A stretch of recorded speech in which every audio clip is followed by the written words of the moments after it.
மானம் குறையும் இன்னு மாசு படியும் இன்னு வீணா கதை முடிஞ்சு போச்சு.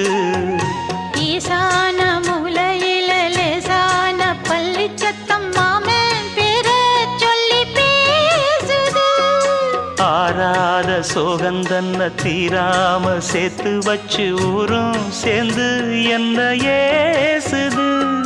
மாமா மாமா உன்னத்தானே எண்ணி நானும் நாளும் தவித்தேனே. கூண்டுக்குள்ள என்ன வச்சு கூடி நின்ன ஊற விட்டு கூண்டுக்குள்ள போனதென்ன கோலக்கிளியே.